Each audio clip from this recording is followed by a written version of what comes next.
अस्सलाम वालेकुम रहमतुल्लाहि व बरकातुहू। मैं हूं शम्स तबरेज़ कासमी और मेरे साथ बराह रास्त ईरान से मौजूद है मारूफ स्कॉलर, आलिम दीन जनाब मौलाना ज़मीर अब्बास जाफ़री साहब। ईरान पिछले 2 हफ्ते से लगातार इंटरनेशनल मीडिया की सुर्खियों में है और कंटिन्यू ये कहा जा रहा है कि ईरान में अवाम हुकूमत के खिलाफ एहतजाज कर रही है, तख्ता पलट की वहाँ तैयारी हो रही है। उसके अलावा इंडियन मीडिया में कंटिन्यू ये भी दिखाया जा रहा है कि ईरानी अवाम अब मौजूदा निज़ाम से एग्री नहीं कर रही है, उसके खिलाफ है और वहाँ प्रोटेस्टर्स को, मुजाहिरीन को लगातार मारा जा रहा है। महंगाई बहुत ज़्यादा है, करेंसी की वैल्यू बहुत कम है। उधर अमेरिकी सदर डोनाल्ड ट्रंप की धमकियां भी बढ़ती जा रही है और दूसरी तरफ उनका लबो लहजा भी अब चेंज होता जा रहा है। इन तमाम मुद्दों पर बातचीत करेंगे कि ईरान में ग्राउंड पर हो क्या रहा है, क्या चल रहा है, ग्राउंड रियलिटी क्या है। तो बहुत शुक्रिया ज़मीर अब्बास जाफरी साहब, आपने वक्त दिया और आप ईरान में मौजूद हैं। सबसे पहले तो यही बताइए कि ईरान की इस वक्त की ताज़ा तरीन सूरत हाल क्या है? ताज़ा तरीन बिस्मिल्लाहिर्रहमानिर्रहीम। सलामुन अलैकुम आपको भी और तमाम हमारे व्यूवर्स को भी। उम्मीद करता हूँ सब खैरियत से होंगे। ईरान में जैसे कहते हैं ना, सब चंगा सी, फिलहाल तो सब ऐसे जी। ही है। ईरान में भी कोई प्रॉब्लम नहीं है। जो है, प्रॉब्लम हुई थी थोड़े पीरियड के लिए और उसके बाद जो है अभी तकरीबन एवरीथिंग इज अंडर कंट्रोल। कोई प्रॉब्लम वैसे भी नहीं थी। मैं थोड़ा सा आपको एक जी, बैकग्राउंड हाँ, बता दूं बैकग्राउंड व्यूवर्स दीजिए। के जी, लिए। बिल्कुल। जी, देखिए, ईरान में जो करेंसी है वो डीवैल्यू हुई और नेचुरल सी बात है, इसका लिंक टेल अवीव और वॉशिंगटन से है। जिस दिन जो नेतन्याहू अमेरिका में जाता है और डोनाल्ड ट्रंप से मिलता है, उसी दिन और उसके एक दिन पहले ईरान में मुजाहिरे होते हैं। और ईरान, ट्रंप और नेतन्याहू की मीटिंग से पहले ईरान की करेंसी को फॉरेन गवर्नमेंट्स मिलके गिराते हैं। तो $1 जो 95,000 तुमान के आसपास था, वो हो जाता है 1,35,000, यानी तकरीबन 40% एक दो हफ्ते में डॉलर जंप करता है, यानी वैल्यू गिर जाती है ईरान की करेंसी की। तो नेचुरल सी बात है, महंगाई बढ़ जाएगी और महंगाई बढ़ेगी तो इकोनॉमिक प्रॉब्लम्स होंगे। और अमेरिका और इसराइल का प्लान ये था कि महंगाई को सडनली बढ़ाया जाए और फिर प्रोटेस्ट होंगे और प्रोटेस्ट के दरमियान ईरान के अंदर क्योस क्रिएट किया जाएगा, वायलेंस क्रिएट किया जाएगा। अच्छा, ये रास्ता उनका पुराना रास्ता है, फेल्ड तरीका है। दोबारा एक बार उन्होंने बिल्कुल। फेल्ड तरीके को ट्राई किया। पहले जो प्रोटेस्ट हुए वो जेन्युइन प्रोटेस्ट थे ईरान में। और ईरान में क्योंकि डेमोक्रेसी है, लोगों को इख्तियार है कि वो जो है प्रोटेस्ट कर सकते हैं। तेहरान के बाजार में जब प्रोटेस्ट हुआ तो ईरान के प्रेसिडेंट ने उनकी बात सुनी और बात सुनने के बाद उनके ईरान के प्रेसिडेंट ने जो ईरान के रिजर्व बैंक के हेड थे उनको चेंज कर दिया। तो नेचुरल सी बात ये थी कि कम्युनिकेशन दोनों के दरमियान हो रहा था। लेकिन जब सेकेंड डे प्रोटेस्ट होता है, उसके अंदर ये होता है कि मोसाद के एजेंट्स इन प्रोटेस्ट के अंदर दाखिल हो जाते हैं। और जब ये प्रोटेस्ट लालिजार नाम की एक जगह पे पहुंचता है तो वहां पर वायलेंस में तब्दील हो जाता है। कुछ लोग नकाब पोश आते हैं प्रोटेस्ट के दरमियान जी। और वो चीजों को जलाना शुरू कर देते हैं, बैंक्स पे हमला करना शुरू कर देते हैं। तो प्रोटेस्ट की दो किस्म हो गई, एक जेन्युइन प्रोटेस्टर्स और एक राइटर्स जो प्रोटेस्ट में शामिल हुए थे राइट्स करने के लिए। लेकिन ये प्रॉब्लम था, फिर ईरान के अलग अलग शहरों में होना शुरू हुआ। और लेकिन ये कंट्रोल के अंदर था, यानी आहिस्ते आहिस्ते जब ईयर एंड होता है, नया साल शुरू होता है 2026, उसमें माइक पॉम्पियो, ईरान जो अमेरिका के फॉर्मर जो ऑफिशियल हैं, वो कहते हैं कि new year to Iran and all our CIA and Mossad agents inside Iran, यानी बिल्कुल क्लियर सिग्नल देते हैं। और वहीं से मोसाद की तरफ से एक ट्वीट आती है और वो कहते हैं कि भाई, हम लोग जितने ईरान में लोग हैं और ईरान में हमारे एजेंट्स हैं, सबको हम लोग जो है कह रहे हैं कि आप मैदान में आओ, हम हमें सपोर्ट करेंगे। फिर इजरायली ऑफिशियल्स और एक चैनल 14 पर उनके ऑफिशियल्स आके कहते हैं कि हमारे एजेंट्स वेपन्स के साथ मैदान में मौजूद हैं। तो ये तमाम सिग्नल्स इस बात के थे कि वो प्रोटेस्ट जो जेन्युइन शुरू हुआ था, वो मोसाद उसको टेक ओवर करना चाहता था। और 8 जनवरी को रजा शाह जो है उसने ऐलान किया था। इसको बहाना बनाया जाता है ईरान में अब वायलेंस का एक नेक्स्ट लेवल होता है जिसे हम टेररिज्म का नाम देते हैं, और ईरानी गवर्नमेंट उसे टेररिज्म का नाम दे रही है, जहां पर लोग मशीन गन के साथ और गन्स के साथ मैदान में आते हैं। 25 से ज्यादा मॉस्क मस्जिदें जो है सिर्फ तेहरान में जलाई जाती हैं। सातवें इमाम इमाम मूसा काजिम के बेटे जो हैं उनका एक रोजा जो कंप्लीट उस जलाया जाता है। इसी तरीके से बैंक्स में, शॉपिंग सेंटर्स में हमला होता है। ये प्रोटेस्ट नहीं था, ये पेड एजेंट्स थे, 100-200 के ग्रुप्स में आते थे, और बाद में जब पकड़े गए तो इन्होंने, इनके मोबाइल से वीडियोस निकले एतराफ के कि इनको कौन सी गवर्नमेंट पैसा देती थी और क्या क्या होता था। तो 8 जनवरी को जब ये हुआ, शबे जुमा यानी थर्सडे का दिन था, उस दिन पूरे ईरान में वायलेंस हुआ। तकरीबन उस दिन 150 से ज्यादा सिक्योरिटी ऑफिशियल्स और पुलिस ऑफिसर्स को तकरीबन 150 के आसपास हमला हुआ, उनको मारा गया। अब नेचुरल से बात ये सवाल उठेगा कि भाई पुलिस ने क्यों नहीं पलट के मारी? क्योंकि ईरान की गवर्नमेंट के साथ दो केस है। अगर ये मारेंगे तो इनको कहा जाएगा कि वायलेंट है, और अगर नहीं मारेंगे तो कहा जाएगा कि इनके हाथ से कंट्रोल से चीजें बाहर निकल गई हैं। फिर भी गवर्नमेंट को हुक्म नहीं था, पुलिस को हुक्म नहीं था कि वो डायरेक्ट फायर करे। 8 तारीख को फिर इंटरनेट ईरान में बंद कर दिया गया, ताकि इंटरनेट के जरिए से ये लोग जो कनेक्ट हो रहे थे और जो टेररिज्म को फैला रहे थे, 8 जनवरी से इंटरनेट को ईरान में बंद कर दिया गया। 9 को वायलेंस रुक गई, 10 को और रुकी, और 11 को तकरीबन खत्म हो गई। और 12 जनवरी को ईरान में प्रो गवर्नमेंट रैली निकलती है, जिसमें तकरीबन 1 करोड़ लोग रास्ते पे आते हैं और टेररिज्म की मुखालिफत करते हैं, मोसाद एजेंट्स की मुखालिफत करते हैं, सीआईए की और अमेरिका की मुखालिफत करते हैं, और साथ में गवर्नमेंट से मुतालिबा भी करते हैं कि जो इकोनॉमिक प्रॉब्लम्स है उसको सॉल्व किया जाए। और तब से अब तक जो है तकरीबन वायलेंस जो है ईरान के अंदर नहीं है, लेकिन इंटरनेट बंद रखा गया है क्योंकि जंग के एहतिमाल भी है, इसलिए इंटरनेट को बंद रखा गया है फिलहाल। यानी विद इन ईरान इंटरनेट चल रहा है, आउटसाइड ईरान जो है इंटरनेट नहीं चल रहा है। एक दिन पहले अमेरिकी सदर का जो ट्वीट था सबसे खतरनाक था, जिसमें उन्होंने कहा कि आप अपने एहतजाज को जारी रखो, तमाम इंस्टीट्यूशन पर कब्जे कर लो, अमेरिकी मदद रास्ते में है, मेगानी make Iran great great again. Again. और आज दोबारा फिर अमेरिकी सदर का बयान सामने आता है कि उनको डाउट है रजा पहलवी पर कि अगर रिजीम चेंज हो जाए तो वो संभाल पाएंगे नहीं संभाल पाएंगे। ईरान ने भी कल रात अपना एयर स्पेस बंद कर दिया था 5-6 घंटे के लिए, दोबारा ओपन किया गया। तो कल की जो रात थी, उस रात में क्या हुआ? एक तरफ अमेरिका और अमेरिकी सदर का लबो लहजा बदल गया।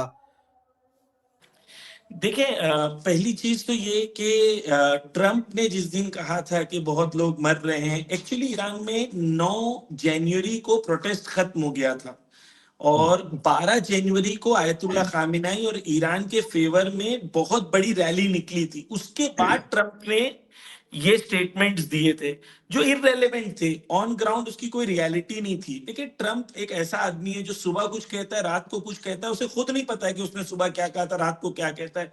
उसके अंदर एक कॉम्बिनेशन है पागलपन का और शो करने का कि मैं बहुत इंटेलिजेंट हूं और बहुत ताकतवर हूं। तो एक अजीब कैफियत का वो मालिक है, और जितने लोग एक्सपर्ट्स हैं, साइकेट्रिस्ट हैं, वो कहते हैं उसके अंदर सेल्फ लव और सेल्फ ऑब्सेशन की एक बीमारी है, एक्सट्रीम लेवल की बीमारी है, जो दूसरे नेताओं में भी होती है लेकिन इसके अंदर एक्सट्रीम लेवल की है। तो पहली चीज, क्या अमेरिका की धमकी को ईरान सीरियस लेता है? देखें, पहली चीज ये है कि अमेरिका हमला कर सकता है। अमेरिका कब हमला करेगा? अमेरिका तब हमला करेगा जब उसे ये यकीन हो जाएगा कि ईरान पलटवार नहीं कर सकता। जब 12 रोजा जंग हुई, उसके अंदर ईरान ने यह साबित किया कि ईरान टेल अवीव को भी मार सकता है, टेल अवीव के हर नुक्ते पर मार सकता है। प्लस ईरान एक वाहिद कंट्री है वर्ल्ड वॉर 2 के बाद जिसने अमेरिकन एयरबेस के ऊपर 2 बार हमला किया है, बाकी किसी कंट्री ने नहीं किया है वर्ल्ड वॉर वर्ल्ड 2 के वॉर बाद। 2 के बाद अमेरिकी एयरबेस पर अभी तक किसी भी मुल्क ने हमला नहीं किया। ईरान अकेला मुल्क जिसने 2 बार किया, एक तो अभी सबके सामने में किया 2020 में, एक 2025 में जी। तो अहम सवाल यह है जमीर अब्बास जाफरी साहब के, जब ईरान और अमेरिका के दरमियान ये सब चल रहा था तो अचानक ईरान में इतने लोग क्यों प्रोटेस्ट करने लगते? क्योंकि जो मीडिया में आ रहा था, हालांकि ज्यादातर खबरें वेस्टर्न मीडिया की है, तो आप रियलिटी बताएंगे। वेस्टर्न मीडिया के जरिए खबरें आ रही थी, इंडियन मीडिया भी वेस्टर्न मीडिया के जरिए खबरें दिखाता है कि ईरान के तमाम सूबों में प्रोटेस्ट हो रहा है, लोग सड़कों पर है बड़ी तादाद में। तो क्या इतनी बड़ी तादाद सच में प्रोटेस्ट कर रही थी या इसमें भी मीडिया का प्रोपेगेंडा था जो बताया जा रहा देखिए, मैं कह रहा हूं कि जो प्रोटेस्ट हो रहे थे ईरान में उसमें 4 कैटेगरीज थी। एक, जो जेन्युइन इकोनॉमिक प्रॉब्लम की वजह से प्रोटेस्ट कर रहे थे। मिसाल के तौर पर आपका दूध जो है 60 रुपया लीटर मिल रहा था, अचानक 95 रुपीज लीटर मिलेगा 2 हफ्ते के दरमियान, तो आप जो आम आदमी है उसको प्रॉब्लम तो होगी ना। तो एक जेन्युइन इकोनॉमिक प्रॉब्लम्स की वजह से जेन्युइन प्रोटेस्ट था, एक ये लेवल का है। दूसरे लेवल के वो प्रोटेस्टर्स थे जो प्रोटेस्ट भी करने आ रहे थे लेकिन उनके अंदर गुस्सा था। अब बाकी की 2 कैटेगरी बचती है कि कुछ लोग प्रोटेस्ट में दाखिल हो रहे थे, जो लोग वायलेंस कर रहे थे, और चौथी कैटेगरी उनकी है जो मोसाद और सीआईए ट्रेंड वेपन्स के साथ लोग मैदान में एंटर हुए थे। तो ये 4 कैटेगरी के लोग हैं। ईरान में प्रोटेस्ट हुआ और होना भी चाहिए। अगर इकोनॉमिक प्रॉब्लम है, प्रोटेस्ट हो रहा है, उसमें कोई प्रॉब्लम नहीं है, ये नहीं क्या प्रॉब्लम है। लेकिन इसको ये कहना कि ये गवर्नमेंट के मुखालिफत में और इस्लामिक गवर्नमेंट के मुखालिफत में या आयतुल्लाह खामेनी के मुखालिफत में, ये बेवकूफ़ी है। अगर आप मिसाल के तौर पर आप देखें प्रोटेस्ट की वीडियोस जो ये दिखा रहे हैं, 100, जी। 200, 500, बहुत ज्यादा इन लोगों के कोई वीडियो में अगर आपको दिखे तो 1000 लोग दिखे। बल्कि कुछ बाहर की वीडियो, जैसे अभी इन्होंने एक वीडियो दिखाया था कि एक लड़की सिगरेट पी रही है और जी सिगरेट जी के धुएं से वो अल्लामा अयतुल्लाह खामनेई की तस्वीर को जला रही है। मैंने रिसर्च किया तो पता चला वो वीडियो कनाडा की है और 2022 की है, जी और पूरे मीडिया के पास वही एक वीडियो कि सुप्रीम जी लीडर की अयतुल्लाह खामनेई की तस्वीर को जला रही है वो जी लड़की। जी। तो शम्स भाई देखें, इंपॉर्टेंट ये है कि जो न्यूज आ रही थी उसमें कई कैटेगरीज थी। एक कैटेगरी ये थी कि जेन्युइन प्रोटेस्ट, दूसरी कैटेगरी वो थी कि प्रोटेस्ट में लोग थे लेकिन वो लोकेशन गलत थी। मिसाल के तौर पर बीबीसी ने एक वीडियो डाला जो फ्रांस का प्रोटेस्ट था, बीबीसी पर्शियन ने डाला मैदान फिरदौसी लिख के, जबकि बिल्डिंग भी उसकी बीबीसी ने। मैदान ईरान वाली नहीं थी। फिर उसके बाद कुछ वीडियोस थे जिसके अंदर वीडियो की लोकेशन गलत थी, कुछ वीडियो में वीडियो सही था, लोकेशन सही थी लेकिन टाइमिंग गलत थी। यानी 3 साल पहले के वीडियो, 4 साल पहले के वीडियो, 6 साल पहले के वीडियो थे। कुछ वीडियो के अंदर वीडियो सही था लेकिन उसके अंदर आवाज बदल दी गई। मिसाल के तौर पर 500 लोग नारे लगा रहे हैं, वो कह रहे हैं कि भाई हमें इकोनॉमिक रिफॉर्म्स चाहिए, लेकिन नारा बदल दिया गया, वॉइस डाल दी गई उसके अंदर कि भाई हम लोग ईरान की हुकूमत के मुखालिफ हैं। फिर पांचवी कैटेगरी वीडियो की थी जो एआई से जनरेट हुई थी, जिसका कोई कोई दुनिया से कोई लेना देना नहीं था। तो एक आम इंसान के लिए तशखीस देना कि कौन सी वीडियो रियल है, कौन सी जेन्युइन है, ये बहुत सख्त हो गया था। और खत्म मीडिया वालों के लिए, बड़े बड़े मीडिया पर्सनैलिटीज ने गलत वीडियोस डाली है। फिलहाल मैं इंडियन मीडिया पर्सनैलिटीज की भी बात कर सकता हूँ, बड़े बड़ों की नाम नहीं लेना चाहता हूँ, लेकिन उन्होंने गलत वीडियोस डाली है और वो वीडियो ईरान की भी नहीं है जो उन लोग ईरान की बोल के शेयर कर रहे हैं। तो डेफिनेटली प्रोपोगेंडा है, और प्रोपोगेंडा क्योंकि मीडिया उनके कंट्रोल में, तो डेफिनेटली वो वही कहेंगे जो उनको चाहिए। उनका हदफ क्या था, ये साबित करना कि ईरान के लोग आयतुल्लाह खामेनी के मुखालिफ हैं, यही हदफ था। 12 बिल्कुल। जनवरी को जो वीडियो आया जिसमें 1 करोड़ से ज्यादा लोग रास्ते पे आ गए आयतुल्लाह खामेनी के सपोर्ट में, तो सारा प्रोपोगेंडा तो बस्ट हो गया, सारा वो तो फुग्गा जो क्या बनाया था वो फूट गया। जमीर अब्बास साहब, अमेरिका का जो अभी लहजा बदला है, क्या वो 12 जनवरी के प्रोटेस्ट की वजह से कि जो ईरानी अवाम है वो रिजीम चेंज के खिलाफ नहीं है या आयतुल्लाह खामनेई के खिलाफ नहीं है, मौजूदा निजाम के साथ है? 12 जनवरी का जो प्रोटेस्ट था उसने माहौल को बदला है? देखिए शम्स भाई, अमेरिका को पहले से पता था कि वो कुछ हम्म। कर नहीं सकते। जितने एक्सपर्ट्स हैं दुनिया के वो ये जानते हैं कि आप 100-200 आदमियों को गन लेके भेजो और आवाम को गोलियां मार के आप रेजिम चेंज की तरफ नहीं जा सकते। देखिए शम्स भाई, ये तकरीबन 5 या 6 बार अटेम्प्ट हो चुका है इस किस्म का। हर बार जब अटेम्प्ट होता है तो ये लोग कुछ 100, 200, 500, 1000, 10,000 लोगों को लाते हैं, और हुकूमत की तरफ से जब लोग आते हैं तो वो 5 लाख, 10 लाख, 20 लाख, 1 करोड़ लोग आ जाते हैं। हर बार ये लोग मुंह की खाते हैं। तो सवाल ये है कि इन लोग ये चीज को रिपीट क्यों करते हैं। पहला इसका जवाब ये है कि इनके पास और कोई चॉइस नहीं है। एक उम्मीद में जो है कि भाई शायद कुछ हो जाए, यानी ये खुद की कौम बसीरत कौम है, करबला वाली कौम है, अहले हिदायत है। ईरान में 2 करोड़ से ज्यादा सिर्फ बसीती है, 9 करोड़ आबादी है, 2 करोड़ बसीती है। आप सोचे 2 करोड़ बसीचे मैदान में आएंगे तो क्या होगा? तो इनको के कैलकुलेशंस में कि कुछ हो नहीं सकता, लेकिन ईरान को प्रेशर, ईरान को इंटरनेशनल न्यूज में जालिम के तौर पर पेश करना, इसके अलावा ये कोई चीज हासिल नहीं कर सकते हैं। अच्छा ज़मीर अब्बास साहब, 2 दिन पहले खबर आई थी कि ईरान इंटरनेशनल ने अपनी खबर में छापा कि 12,000 एक साथ कत्ल कर दिए गए। किसी अखबार की रिपोर्ट थी 20,000 की जी वो मास किलिंग हुई है, कत्ल हुए। किसी ने 2,000 का दावा किया। अलग-अलग तरह से दावे सामने आ रहे थे। उसके बाद ही ट्रम्प ने कहा कि मास किलिंग हो रही है। तो इस खबर की क्या सच्चाई है? देखिए, Iran international actually Israel international है, और वो कंप्लीटली एक जाइनिस्ट मीडिया है, और उसका काम है ईरान में डिविजन्स को क्रिएट करना। तो उसकी डेफिनेटली आप एक रिपोर्टर हैं, आप न्यूज मीडिया चलाते हैं, तो आप सबसे पहले कोई भी न्यूज देखते हैं तो सबसे पहला सवाल ये होता है इसका सोर्स क्या है। जी। भाई किसी ने तो आपको बोला होगा, कोई गवर्नमेंट ऑफिशियल ने बोला होगा, कोई तो सोर्स होगा। वो कहते हैं हमारे सोर्सेज हैं। भाई मेरे सोर्सेज हैं, टेल अवीव में 2 लाख लोगों को गवर्नमेंट ने मार दिया, हमारे नहीं। यानी ये इसमें तो ऐसा है ना कि हर आदमी एक तुक्का लगा रहा है। किसी ने 20,000 जी। बोला, किसी ने 15,000 बोला, किसी ने 12,000 बोला, किसी ने 2,000 बोला। फिर जो कुछ लोगों ने जो कह रहे हैं 550, तो अब आपके पास रेंज हो गई 550 से 20,000 के बीच में। जी। तो कितनी बेवकूफी की बात है ना, मीडिया की कोई वैल्यू नहीं बची दुनिया के अंदर, ये प्रॉब्लम है। कोई मीडिया को लेकिन ट्रस्ट नहीं ऐसा करता क्यों हुआ? आजकल। मतलब इल्ज़ाम ये है कि ईरान ने इंटरनेशनल मीडिया पर पाबंदी लगा दी। सही रिपोर्ट वहाँ से नहीं आ रही थी, जिसकी वजह से वेस्टर्न मीडिया ने, इंटरनेशनल मीडिया ने गलत फ़ायदा उठाया और अपनी तरफ से मनमानी रिपोर्टिंग की कि ये कुछ हो रहा है, अंदाज़े लगाना शुरू कर दिया। इंटरनेट पर पाबंदी लगा दी गई, यानी इन्फॉर्मेशन को रोकने की कोशिश की गई। जी, देखिए 2 टाइप के इंटरनेट होते हैं अपना शम्स भाई। एक ये होता जी। है कि ईरान का बाहर की दुनिया से राबता। हुँ। ईरान में जब इंटरनेट बंद की बात होती है ना, तो थोड़ा डिफरेंट है, मैं थोड़ा एक्सप्लेन कर दूं। जी। ईरान में इंटरनेट बंद का मतलब ये है कि इंटरनेट ईरान के अंदर पूरा चलता है। अच्छा। तमाम वेबसाइट्स चलती हैं ईरान के अंदर की, टैक्सी सर्विसेज चलती हैं ईरान के अंदर, जो है एप्स जो ईरान की है खुद की, वो एप्स चलती हैं, बैंक के एप्लीकेशंस चलते हैं, पेमेंट्स होती हैं। यानी विद इन ईरान इंटरनेट चलता है। आउटसाइड ईरान जो है, वो ये लोग जो ईरान के अंदर पेनिट्रेशन करना चाहते हैं, उसको रोका जाता है।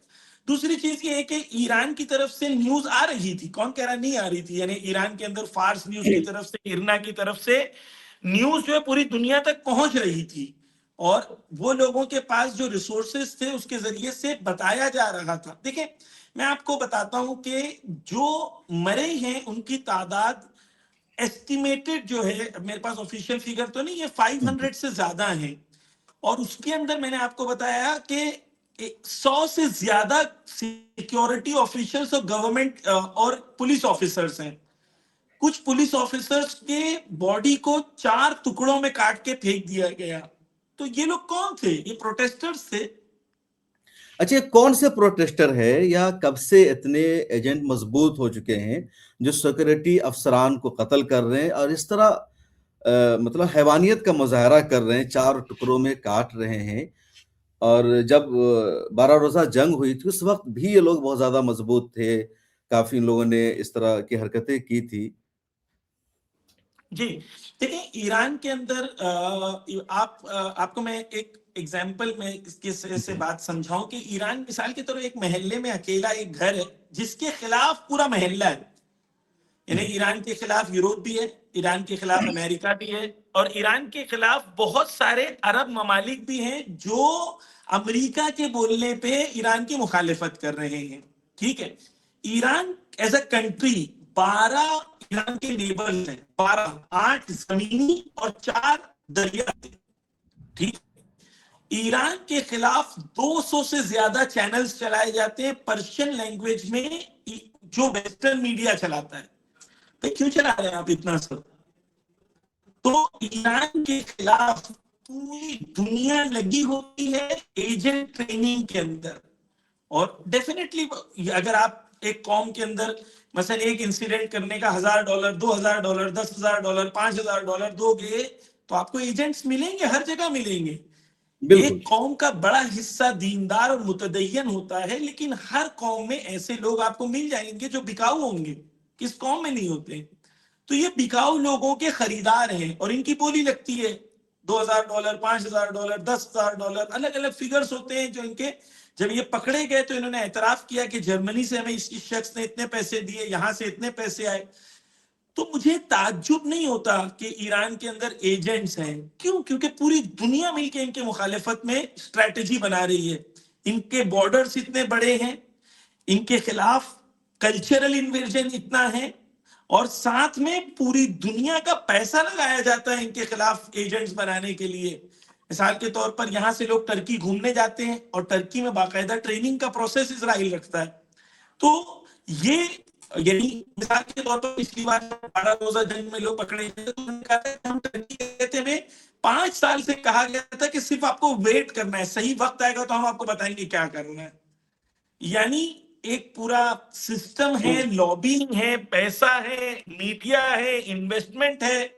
तो नेचुरल सी बात है, जंग है। और ईरान एक फ्रंट पे जंग नहीं लड़ रहा है, ईरान की जंग जो है कई फ्रंट के ऊपर है।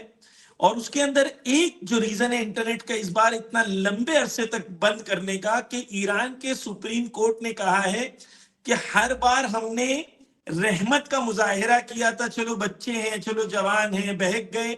कहा इस बार 8 जनवरी के बाद जब वाजे हो गया कि दुश्मन ने टेररिस्ट लोगों को ईरान में दाखिल किया है, जिसने भी पार्टिसिपेट किया है उसको कोई इरफाक नहीं किया जाएगा, कोई रहम नहीं किया जाएगा उसके साथ। इंशाअल्लाह इस बार जितना कचरा है वो साफ किया जाएगा। मतलब जितने प्रोटेस्टर है, जिन लोगों ने एहतजाज किया, उन सबको सजा दी जाएगी, ये फैसला क्या है नहीं, हुकूमत क्यों? ने? नहीं नहीं नहीं, शम्स भाई देखिए, मैंने पहले ही प्रोटेस्टर्स को 4 हिस्सों में डिवाइड कर दिया। जो जी जेन्युइन बिल्कुल। प्रोटेस्टर्स हैं वो तो 7 जनवरी के बाद आए नहीं मैदान में। 8 जनवरी के बाद वो लोग मैदान में आए जो गन्स के साथ आए। मैं आपको वीडियो शेयर करूंगा, अगर आप चाहें तो व्यूअर्स जी के साथ बिल्कुल। शेयर कर सकते हैं। समझ गया आपका पॉइंट में। ज़मीर अब्बास साहब, जी एक और अहम मेरा ये सवाल ये जी था जी। कि क्या अमेरिका का प्लान वेनेजुएला की तरह किसी मिलिट्री ऑपरेशन को अंजाम देने का था, जिसमें अमेरिका नाकाम रहा और अवाम को ज़्यादा बरगला नहीं सका? जी देखिए, मैं एक इम्पोर्टेंट आपको वाक्य बता दूं। 1979 में ईरान में इस्लामिक रेवोल्यूशन आया, तो हुँ, 1980 में 1979 में ही एक ऑपरेशन था जिसका नाम था ईगल। ईगल समथिंग नाम था उसका। तो जब ईरान में जो अमेरिकन एम्बेसी के ऊपर यहाँ के जवानों ने कब्जा कर लिया था और 200 से ज्यादा अमेरिकन ऑफिशियल्स को उनको कैदी बना लिया था, तो उन्होंने इसी तरीके से चॉपर्स भेजे थे, हेलीकॉप्टर्स भेजे थे, जिसके जरिए से सेम उनको यही करना था और ये करके इनको ईरान में अपने जो ऑफिशियल्स हैं उनको लेके जाना था। ये इनका यही प्लान था। फोर्स थी, डेल्टा और फोर्स इनकी जो है। जी हाँ, यही है। तो तपस नाम की एक जगह थी जहां पर सैंड स्टॉर्म आता है और ये जी, हेलीकॉप्टर्स आपस में टकरा के जमीन पे गिर जाते हैं और खुदा की मदद होती है। इन तंसुरुल्लाह यंसुरकुम, जब तुम अल्लाह की राह में चलते हो तो अल्लाह मदद करता है। जब ये हुँ, गिरे तो इमाम khomeini जो है रेडियो पे आके उन्होंने सूरे फील की तिलावत की और कहा कि अगर खुदा चाहे तो छोटे छोटे अबाबील के पत्थरों से बड़े बड़े हाथियों को ढेर कर सकता है। तो ये इंपॉर्टेंट है कि ये तमाम चीजों में अल्लाह की जात पे भरोसा, तौहीद, अल्लाह के वजूद पे भरोसा, अल्लाह की मदद पे भरोसा, इसको नहीं भूलिए। तो पहली चीज ये कि अगर अमेरिका कर सकता तो अमेरिका कर लेता, एक। दूसरा, कि जब 12 दिन की जंग हुई थी तो इजरायली डिफेंस मिनिस्टर ने खुल के कहा कि हम आयतुल्लाह खामेनी मारना चाहते थे। ऐसा नहीं कि वो नहीं करना चाहते, वो करना चाहते थे, नहीं कर पाए। दूसरी चीज, तीसरी चीज ये है कि Iran is not Venezuela. Iran में जो है ऐसी मिसाइल जानते हैं, ये इशारा जो पूरी दुनिया में वायरल हुआ था कि इजराइल 12 दिनों में, एटलीस्ट 5वें दिन के बाद तो इजराइल की अक्ल ठिकाने पे आ गई थी कि तमाम इजरायली मेन पॉइंट्स पे हमला हो चुका था। तो इजराइल जानता है कि अगर इजराइल या अमेरिका ईरान पर आंख उठाएगा तो ईरान में कुव्वत है कि ईरान एक जोर से उनको तमाचा मार सकता है, और ईरान ने तारीख में मारा है और फिर मार सकता है। तो इजराइल या अमेरिका ईरान पे इसलिए नहीं अटैक कर रहा, इसलिए अटैक करने से पीछे नहीं हट रहा है क्योंकि वो रहम दिल है, नहीं नहीं नहीं भाई, वो इसलिए नहीं कर रहे क्योंकि ईरान के पास ताकत और कुव्वत है जवाब देने की। अगर वो 10 मारेंगे तो ईरान 3 तो मार सकता है, लेकिन क्या उनमें 3 मार खाने की कुव्वत और कुदरत है? उनमें नहीं है, इसलिए ईरान पे अटैक नहीं कर रहे। देखिए अमेरिका की वीकनेस को आप समझें कि जी आप देखें कि अमेरिका ने ईरान में जो नारे लग रहे थे, क्या लग रहे थे? लग रहे थे, इन लोग कह रहे हैं कि डिक्टेटर मुर्दाबाद, आयतुल्लाह खामिनाई को डिक्टेटर बोल रहे थे। खूब, आप डिक्टेटर को बुरा, और ईरान में क्योंकि एक इस्लामिक गवर्नमेंट के बाद एक पूरा सिस्टम है जहां पर इलेक्शन के जरिए से प्रेसिडेंट सेलेक्ट होता है, तो डेमोक्रेसी भी है। ये कह रहे हैं डिक्टेटर मुर्दाबाद, और दूसरी तरफ से क्या कह रहे हैं? रजा शाह पहलवी वापस आएगा। जी यानी आप एक डेमोक्रेसी को हटा के कह रहे रजा शाह पहलवी आएगा, और रजा बादशाह शाह बुलाए। पहलवी के सपोर्टर वॉशिंगटन और लंदन में भी 1000 नहीं है। जब वो रैली करता है तो 1000 लोग जमा नहीं कर पाता। यानी इनके प्लान्स कितने खोखले हैं, और अमेरिका का एक्चुअल वजूद कितना कितना खोखला है। कोई चीज इनके पास कुव्वत वाली और ठोस नहीं है। और मेन जब जब तक, क्योंकि ईरान की आवाम जब तक मैदान में रहती है तो ये कुछ ईरान में कर सकते नहीं है। अच्छा, एक और, ये जो पूरा जब अमेरिका की तरफ से धमकी आ रही थी, ईरान में जब प्रोटेस्ट हो रहा था, तो बार बार सुप्रीम लीडर को गिरफ्तार करने का दावा किया जा रहा था। एलन मस्क ने भी एक ट्वीट के जवाब में फारसी में लिख दिया कि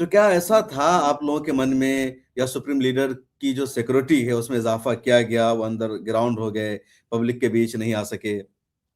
देखें शम्स भाई, वो तो जब, आप तो जानते हैं कि जब फेंकने वाले फेंकते हैं तो कुछ भी फेंक सकते हैं ना। जी तो ईरान में अगर इन लोग, जिस दिन इन्हें लगता है कि आयतुल्ला खामिनाई पे हमला करके इनको फायदा होगा या ये मार सकते हैं, उस दिन ये मार देंगे इनको। तो वो नहीं है कि कोई हमारे से दोस्ती या रहम दिली तो इनके दिल में नहीं है ना, ठीक है ना। बिल्कुल। तो बहुत क्लियर है हमारे लिए। दूसरी चीज ये है कि ये जो मीडिया का होता है ना, ये सिर्फ सेंसेशनलिज्म होता है, इसके अंदर कोई रियलिटी नहीं होती है। इनको पता है कि आयतुल्ला खामिनाई के फॉलोअर्स ईरान तो छोड़ दें, ईरान के बाद इराक, फिर उसके बाद बहरीन, फिर उसके बाद इंडिया, फिर पाकिस्तान, फिर दुनिया भर में करोड़ों उनके फॉलोअर्स हैं। ये सिर्फ पॉलिटिकल लीडर नहीं है, स्पिरिचुअल लीडर भी हैं। तो पूरी दुनिया की हालत क्या होगी जो अगर आयतुल्ला खामिनाई के ऊपर आंख भी उठा ली इन लोगों ने, तो इनके ये कहां अपने आप को सेफ महसूस करेंगे। तो आयतुल्ला खामिनाई को ये कर देंगे, वो कर देंगे, मॉस्को चले गए। देखिए कितने जलील लोग हैं ये वही लोग नहीं है जो कह रहे थे कि भाई कल बिल में चले गए आयतुल्ला खामिनाई, बाहर नहीं निकलेंगे, डर गए, बिल में चले गए, और आयतुल्ला खामिनाई ने जुमा पढ़ाई थी फिर जलील हुए। और अभी इन्होंने कहा कि आयतुल्ला खामिनाई मॉस्को जब चले गए हैं, न्यूज आई और द टाइम्स ने न्यूज छापी। अच्छा, मॉस्को जाने की? तो अच्छा, ये न्यूज़ मैंने नहीं देखी कि मॉस्को चले गए। जी अच्छा, मॉस्को जाने की खबर चल रही है क्या? हाँ, द टाइम्स ने न्यूज छापी थी कि आयतुल्ला खामिनाई 12 अपने करीबी लोगों के साथ मॉस्को जा रहे हैं। और ये पूरी दुनिया में चली, यानी पूरी दुनिया इस वक्त फेक न्यूज फैक्ट्री हो गई। हिंदुस्तान में मेरे ख्याल से कम 1000 वीडियो इस पर बने। मैंने स्क्रॉल करके देखा, बस उस पर हर आदमी ये वीडियो बना रहा है। और आयतुल्ला खामिनाई ने एक दिन के बाद जो है नूजदा होता है ईरान में, उस दिन आके उन्होंने स्पीच दी। यानी इतने, यानी इनसे क्या कहा जाए, यानी कितनी बार जलील होंगे? एक बार जलील हो गए बस हो गया भाई, कितनी बार जलील होंगे? बार इंडियन बार मीडिया की झूठ तो बोलेंगे। आदत है जलील होने की। तो कल भी जब ट्रम्प ने ट्वीट कर दिया उधर, और इंडियन मीडिया में हर जगह यही खबर थी कि ईरान में तख्ता पलट हो गया। तो ये इंडियन शेख मीडिया तो चिल्ली के बाद ख्वाब है, शेख चिल्ली के ख्वाब है। ये इंडियन जो मीडिया है ने तो अपनी लड़ाई बिल्ली, के दौरान भी इसी तरह की खबर चलाई थी, पाकिस्तान पे कब्जा कर लिया था इंडिया की हाँ ये आर्मी तो ने। इनका भरोसा नहीं। ये तो ये भी बोल देंगे कि वेनेजुएला पे हमारा कब्जा हो गया। न्यू ये तो ये इन्हें, आप इनके बारे में देखें ना, इनकी कोई रियलिटी है? ये कह रहे हैं भाई, वही लोग हैं ना जो कह रहे थे नोट के अंदर ऐसा पिन है कि वो ये बात 3 नहीं समझ फ्लोर में अंदर आती भी कि भाई चले जाएंगे इंडियन मीडिया तो भी किसमें वो क्या सेंसर इंटरेस्ट? पकड़ लेगा। अमेरिका वही लोग हैं। अमेरिका सिर्फ, अच्छा, ये बात नहीं समझ में आती कि इंडियन मीडिया का इसमें इंटरेस्ट क्या है। पाकिस्तान का मुकाबला है तो चलो, इंडिया का वो हरीफ है, हमारी लड़ाई है। अमेरिका जिस तरह ईरान का दुश्मन है उसी तरह इंडिया का भी है। वो अमेरिका खुद लगातार इंडिया को धमकियां दे रहा है कि तुम ईरान से तेल खरीदना बंद करो, रूस से तेल रशिया से खरीदना खरीदना बंद करो। बंद। 500% टैरिफ लगाने की धमकी दी जा रही है कि रूस से तेल खरीदने पर इंडिया को, और उसके बावजूद इंडियन मीडिया, ये वही लोग हैं जो अमरीकी वो ट्रम्प के लिए वो हवन करते थे, पूजा पाठ कर रहे थे, वो सदर बन जाएगा, और ऑपरेशन सिंदूर के बाद ट्रम्प ने कितना इंडिया को जलील किया। जी देखें, हम लोगों को एज एन इंडियन हमारा बिल्कुल क्लियर स्टैंड है कि हमको सबको, तमाम इंडियंस को ट्रम्प के खिलाफ खड़ा होना चाहिए, और ट्रम्प अगर हमारे मुल्क को इंसल्ट करता है तो हमें सब मिलके उसका जवाब देना चाहिए। एक दो, ट्रम्प कौन होता है ये कहने वाला कि भाई आप इंडियंस कहां से तेल खरीदें कहां से नहीं खरीदें, तो कौन होते हो? तुम्हारी औकात क्या है? दो, तीन ये है कि इंडिया के अंदर अलग अलग लेवल्स के लोग हैं, अलग अलग फिक्र के लोग हैं। एक फिक्र वो है लिबरल फिक्र के लोग हैं, जो वेस्टर्न पढ़े लिखे, जावेद अख्तर साहब भी उसी फिक्र के लोग हैं। जी, इन लोग कहते तो अपने आप को बहुत मॉडर्न, लिबरल, एथिकल, मॉरल, लेकिन डीप विद इन ये अमेरिकन लॉबी के अंधभक्त लोग होते हैं। जो एग्जैक्ट। वहां से खबर आती है ये आंख बंद करके, ये भी अंधभक्त हैं। ये अंधभक्त वहां के अमेरिकन लॉबी के हैं। जो भी वेस्ट बोलेगा, जो भी वेस्ट करेगा, वेस्ट बोलेगा डेमोक्रेसी तो ठीक है, मसलन सऊदी में डेमोक्रेसी नहीं है तो कोई बात नहीं है, आप ईरान में डेमोक्रेसी होने के बाद भी प्रॉब्लम है, कतर में बादशाह है तो कोई प्रॉब्लम नहीं है। यानी इनके यहाँ कोई वैल्यू नहीं है। वेनेजुएला के साथ जो किया ट्रंप ने, ट्रंप लेके आता चोरी करके किसी प्रेसिडेंट को, और बाद में आके कहता मैंने ऑयल के लिए लेके आया था। कहाँ गया आपका ह्यूमन राइट्स, कहाँ गया आपका लॉ, कहाँ गया वो ह्यूमन राइट्स, और वो कि नहीं, क्या है? तो ये लोग जो इंडिया में एक सेक्शन है जो पढ़े लिखे रिपोर्टर्स का है, जो वेस्टर्न आइडियोलॉजी की अंधभक्ति करते हैं। मैं इन्हें तोता मीडिया कहता हूं। ये वहां से अगर मिट्टू कोई कहेगा तो ये सारे लोग तोतों की तरह मिट्टू मिट्टू करने लगते हैं। ये नहीं पूछते कि भाई हुआ है नहीं हुआ है, क्या सोर्स है, क्या एविडेंस है, बस उनको खाली कॉपी करना है और फॉलो करना है। बिल्कुल। अच्छा, एक बहुत अहम इंपॉर्टेंट सवाल भी आप इसको कह सकते हैं कि कल अमेरिकी सदर ने 2 दिन पहले बल्कि ट्वीट करके कहा कि जितने ममालिक ईरान के साथ बिजनेस कर रहे हैं, ट्रेड कर रहे हैं, उन सब पर अमेरिका 25% टैरिफ लगाएगा। और मैंने उस पर रिपोर्ट भी की, वीडियो बनाई। चीन सबसे ज्यादा, उसके बाद तुर्की, फिर पाकिस्तान, इंडिया और दूसरे ममालिक है। और अन्य दूसरे देशों पर, दुनिया भर पर अमेरिका दबाव बना रहा है कि ईरान को और माशी तौर पर फाइनेंशियली कमजोर किया जाए। तो ईरान के पास क्या सोल्यूशन है इसका? देखिए, शम्स भाई, मैं सिर्फ अपने व्यूअर्स के लिए, हमारे मुसलमान भाइयों के लिए बात क्लियर करना चाहता हूँ। हम्म, ट्रंप और अमेरिका इस वक्त बहुत कमजोर है। मैं आपको एक मिसाल देता हूँ। एक ये कर रहा है, हमें नहीं समझ में आना चाहिए बहुत ताकतवर होगा, नहीं, हमारे लिए क्लियर होना चाहिए एक पॉइंट। मिसाल जी, के तौर पर एक गुंडा है, हम्म, अगर उस गुंडा एक मोहल्ले में है, क्योंकि अमेरिका तो गुंडा है दुनिया का, उसके कोई और उसकी ताबीर है नहीं, अमेरिका गुंडा है। एक गुंडा है, उसके मोहल्ले में उसकी इतनी धाक रहती है कि कोई उसके खिलाफ उफ तक नहीं कर सकता है। और अगर वो किसी को कहेगा उठ जाओ तो वो उठ जाना चाहिए, वो कहेगा बैठ जाओ तो बैठ जाना चाहिए। इसे कहते हैं गुंडे की ताकत, है ना। वेनेजुएला में अगर इसके पास ताकत होती तो वेनेजुएला में बगैर आर्मी भेजे अपना काम करवा लेता। यानी क्यों इस पोजीशन पर आया कि उसको वेनेजुएला से लोगों को उठाना पड़ा। हम्म, दूसरी चीज, आपने उठाया, क्या बोल के उठाया? ये बोल के उठाया कि हम ऑयल ले लेंगे, हुकूमत बदल देंगे, फला कर देंगे।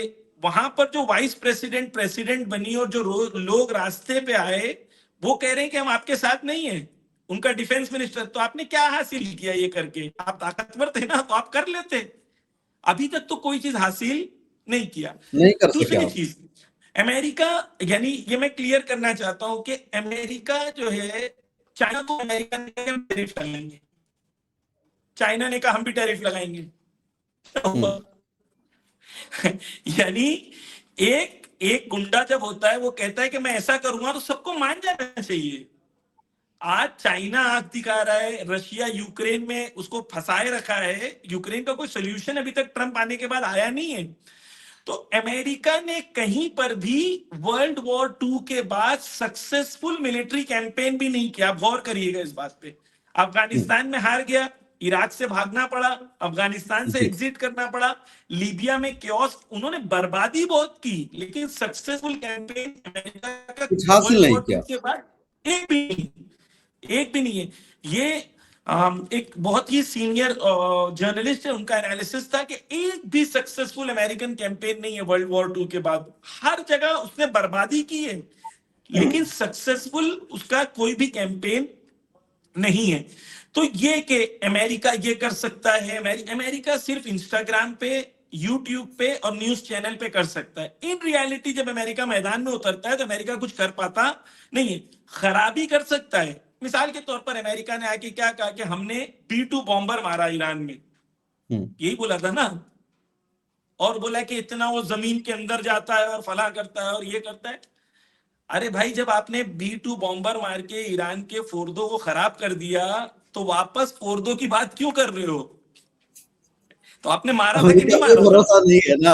अमेरिका के सदर का कुछ और दावा, व्हाइट हाउस का कुछ और दावा, CIA की अलग रिपोर्ट, ये उनको खुद कमजोरी भरोसा नहीं बता रहा। रहा है शम्स भाई। एक जमाना था कि अमेरिका आज से 20-25 साल पहले किसी मुल्क में फोन कर देता था ना, तो वो मुल्क हम्म, की पूरी पॉलिसी बदल जाती थी। आज अमेरिका के अंदर ये हालत है कि खुद ट्रंप एक पेडोफाइल है, बच्चों के बलात्कार का रेप है इसके ऊपर। एप्स्टीन फाइल के अंदर खुद ये मुजरिम बनेगा। आप और मैं देखेंगे इंशाल्लाह, अल्लाह ने चाहा तो इनको जलील बिल्कुल। खार होते हुए देखेंगे। ये लोग, इनके यहाँ कोई, तो मैं ये कि इन लोग जो ये बताते हैं ना हाथी के दांत के हम बहुत ताकतवर हैं, ये ताकतवर नहीं है। अगर ताकतवर होते तो ईरान ने जब कतर पे मारा था तो इनके पास तो ऑप्शन था ना, इनके पास रीजन था कि भाई ईरान पे हमला कर देते, चलो खत्म कर देते कहानी। क्यों नहीं आए मैदान में? क्योंकि वो जानते हैं उनके 20,000 से ज्यादा सोल्जर्स है जो अमेरिकन बेसिस मिडिल ईस्ट में, और वो सब ईरान की मिसाइल पे के टारगेट, और ईरान सब जगह पहुंच सकता है यहाँ पर। तो ये नहीं लड़ रहे क्योंकि ये नहीं लड़ सकते। नहीं कह रहा हूं कि उनके पास टेक्नोलॉजी नहीं है, उनके पास टेक्नोलॉजी है, वो मार भी सकते हैं, लेकिन वो मारेंगे तो मार खाने के लिए भी तैयार होना पड़ेगा ना। तो ये हमारे उम्मत मुस्लिमा में काश ये समझ आ जाए कि अमेरिका वो अमेरिका नहीं है, अमेरिका में वो ताकत की बात नहीं है। सिर्फ हमें इत्तेहाद करना है, जो कुरानी उसूल है उस पर पलटना है, और अपनी कौम के अंदर कयादत को मजबूत करना है, जो इस्लामी तरीका है विलायत का उसको हम लोगों को एस्टैब्लिश करना है। बाकी हमारे सामने कोई ताकत खड़ी नहीं हो सकती है। अच्छा, जो न्यूक्लियर प्रोग्राम है ईरान का, एटमी तवानाई है, क्या अब उस पर इसके बाद बातचीत होगी? क्योंकि जंग के बाद सिलसिला रुक गया था। ईरान के फॉरेन मिनिस्टर अब्बास अराक्ची साहब ने कहा कि ईरान बातचीत के लिए तैयार है, डायलॉग के लिए तैयार है। तो क्या अब बातचीत दोबारा शुरू होगी? देखिए, न्यूक्लियर न्यूक्लियर बॉम्ब है वो ईरान के लिए आयतुल्लाह खामेनाई ने कहा है कि बनाना हमारे लिए जायज नहीं है शरई इस्लामी कानून के मुताबिक। देखिए, इस्लाम जी, में जंग हमेशा एथिक्स और मोरालिटी के अंदर होती है, अखलाक के साथ होती है। रसूल अल्लाह ने वाज़े तौर पर कहा कि जो भाग रहा है उसके पीछे ना जाएं, औरतों पे हमला ना करें, बच्चों को ना मारे। कानून दिया इस्लाम ने जंग का। तो उसके अंदर गरीबों को, निहत्तों को, कमजोरों को, औरतों को, बच्चों को जो जंग में ना आए उनको मारने के लिए बात बुतलान है। अल्लाह ने मना किया है, रसूल अल्लाह ने मना किया है। तो हम जंग नहीं जीतना चाहते, हम अखलाक के साथ जंग जीतना चाहते हैं। तो आयतुल्लाह खामेनी ने वाजे तौर पर कहा कि हम न्यूक्लियर बॉम्ब नहीं बनाएंगे। एक दूसरा ये है कि ये लोग कहते हैं न्यूक्लियर बॉम्ब अगर बना लेंगे तो आप पर कोई हमला नहीं करेगा। ये गलत बात है। रशिया के पास कितना न्यूक्लियर बॉम्ब है? दुनिया में शायद लार्जेस्ट या सेकंड लार्जेस्ट कम से कम रशिया के पास है। लेकिन रशिया जी, यूक्रेन में 2 साल से उलझा हुआ है कि नहीं उलझा हुआ है? अगर उन्हें उलझाना हो तो न्यूक्लियर बॉम्ब सिर्फ कहने के लिए डेटरेंट होता है, लेकिन हकीकत में जिनके पास न्यूक्लियर बॉम्ब्स है वो भी जंगों में इन्वॉल्व होते हैं। तो ईरान के एक्चुअल ताकत जो है वो लोगों का साथ, लोगों की बसीरत और लोगों का मीडिया से बेवकूफ ना बनना है। और ये जब लोग, उम्मत और वली, उम्मत और लीडर जब साथ में होता है तो ये कौम को कोई नहीं हरा सकता। आखिरी सवाल ज़मीर अब्बास भाई, ईरान की जी, मौजूदा सूरत-ए-हाल इस वक़्त क्या है? क्या प्रोटेस्ट मुकम्मल तौर पर ख़त्म हो चुका है, अमन-ओ-अमान है, या अभी भी लोग सड़कों पर है, प्रोटेस्ट चल रहा है? और जी सिक्योरिटी के सख्त इंतजामात है। शम्स भाई देखें, जो जब वो प्रोटेस्ट चल भी रहे थे तो दिन में सब कुछ नॉर्मल होता था। रात को 8 से 10 के बीच में प्रोटेस्टर्स जमा होते थे, घर चले जाते थे। दिन में काम, शॉप, बिजनेस, सब कुछ जो है वो नॉर्मल चलता था पूरे ईरान में, तकरीबन 1-2 दिन की। ठीक है, लेकिन 8 जनवरी को अलग हुआ था। 9 और 10 के बाद ईरान के अंदर प्रोटेस्ट, 12 जनवरी को जो प्रो गवर्नमेंट रैली निकली है उसके बाद हम्म। सिवाय कोई बॉर्डरिंग एरियाज के अंदर छुटपुट वाकयात के, ईरान के अंदर प्रोटेस्ट नाम की जो शय है वो जो इम्तना हो गई ना, उसके अंदर अभी फिलहाल वजूद उसका यहाँ पर मुमतने यानी है ही नहीं कोई ऐसी शय जो प्रोटेस्ट के नाम पर लोग खड़े हो। हाँ, इकोनॉमिक प्रॉब्लम्स हैं यहाँ की पार्लियामेंट में, उसमें बात हो रही है।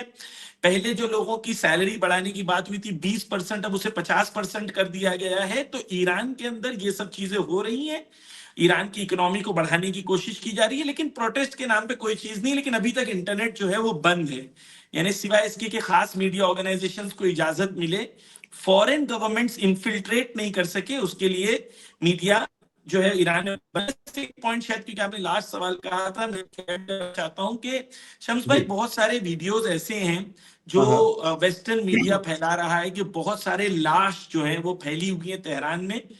और वो बता रहे हैं कि ये रिश्तेदार लोग कह रहे हैं कि ईरान की गवर्नमेंट पैसा मांग रही है। इस किस्म का एक अभी नया लेवल का प्रोपोगेंडा क्रिएट किया जा रहा है। इसके बारे में ये क्लियर हो जाना चाहिए कि इसके वीडियो एविडेंसेस मौजूद हैं कि जो लोगों ने लोगों को मारा है उनके, पहली बात, गन से मारते हुए वीडियोस मौजूद हैं। दूसरी बात, अगर आप गौर करेंगे तो मैं आपके साथ वीडियोस भी शेयर करूंगा कि जिसमें जो ऑफिशियल्स हैं वो ऑफिशियल्स बता रहे हैं कि कितनी नजदीक से गोली मारी गई है और किस किस्म की गोली मारी गई है, और कैसे एक नर्स को जिंदा जला दिया गया। 2 बच्चियां थी, 3 साल और 8 साल की, एक का नाम मेलिना, एक का नाम अनीला था। दोनों को मार दिया गया। 8 साल की और 3 साल की बच्ची थी। यहां पर नर्स को जला दिया गया, सिक्योरिटी, यानी ये लोग जो आए थे ये वहशी थे, वायलेंट थे, टेररिस्ट थे। इन लोगों ने टेररिज्म किए।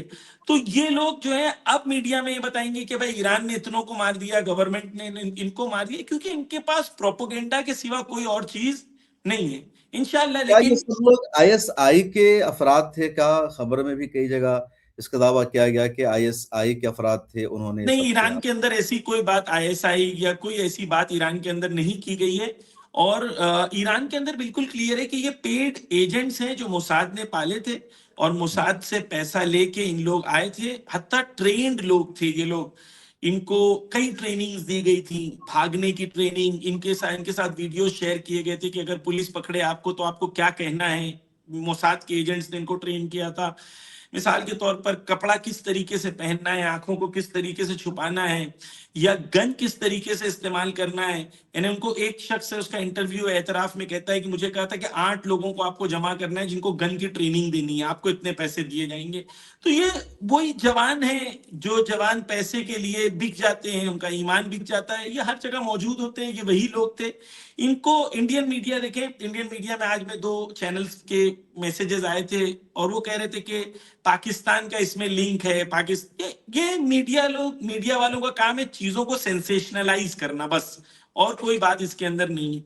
ये लोग थे, बिके हुए लोग थे, जिन लोगों ने पैसा लेके मोसाद के लिए काम किया, इनको सजा दी जाएगी। सुप्रीम कोर्ट ने ईरान की बिल्कुल क्लियरली कहा है कि इरफाक और रहम नहीं किया जाएगा। जिनके पास सबूत मिलेंगे कि फॉरेन गवर्नमेंट्स के साथ मिलकर उन्होंने काम किया है, उनको सजा दी जाएगी, और इस्लामी कानून के मुताबिक उनको सजा दी जाएगी। अच्छा, आईएस का मतलब मैं दाइश वाली आईएस की बात कर रहा था, जी जी जी। पाकिस्तान वाली आईएस आई नहीं नहीं। नहीं, मैं दाइश वाली भी समझ गया। देखिए, चाहे वो दाइश हो चाहे पाकिस्तान, ये सब जो है सेंसेशनलाइजेशन करने के लिए मीडिया में होता है कि वहां बिल्कुल। से हमें खबर मिली है, सूत्रों ने ये कहा, सूत्रों ने ये कहा। भाई कौन है तुम्हारे सूत्र? तुम्हारे सूत्र आसमान से फरिश्ते हैं? कौन है? तो ये मीडिया के अंदर सेंसेशनलाइजेशन, आप जानते हैं, टीआरपी बढ़ाना है, व्यूज बढ़ाना है, इनकम लेनी है, और उसके लिए आप जितना मसाला ज्यादा डालेंगे उतना आपका ज्यादा चलेगा। ये मीडिया के अंदर नॉर्मल चीज है। तो ये मसाला डाला जाता है जिससे लोगों का बिजनेस चले। अच्छा, खबर है कि ये जो मामला अभी रुक गया या अमेरिका ने हमला करने का प्लान चेंज किया, तो इस मर्तबा सोशल मीडिया पर भी खबरें चलती रही कि जो अरब ममालिक हैं, ईरान के जो पड़ोसी ममालिक हैं, उनका भी यही कहना था कि ईरान में रिजीम चेंज ना हो या अमेरिका यहाँ हमला ना करे। क्योंकि ईरान ने धमकी दिया था कि अमेरिका जो है, देखिए एक तो कुल्लन 12 दिन की जंग के बाद लोगों का बिहेवियर ईरान की तरफ और इजराइल की तरफ चेंज हुआ है, क्योंकि उनको ये तो यकीन हो गया कि ईरान ईरान से की हमला कर ताकत को सकता लोगों ने देख लिया है लाइव। अब जी। तक दावा था, इस बार लोगों ने देखा कि ईरान के पास क्या कैपेसिटी है, क्या ताकत है। हाँ, और ये लड़ा जा सकता है। इसको बजाय इसके कि हमसे क्या करेंगे, इससे इसके बजाय ये सोचना चाहिए कि ईरान ने ये बताया उम्मत मुस्लिमा को कि हम लड़ सकते हैं। गाजा ने हमें बताया कि हम लड़ सकते हैं।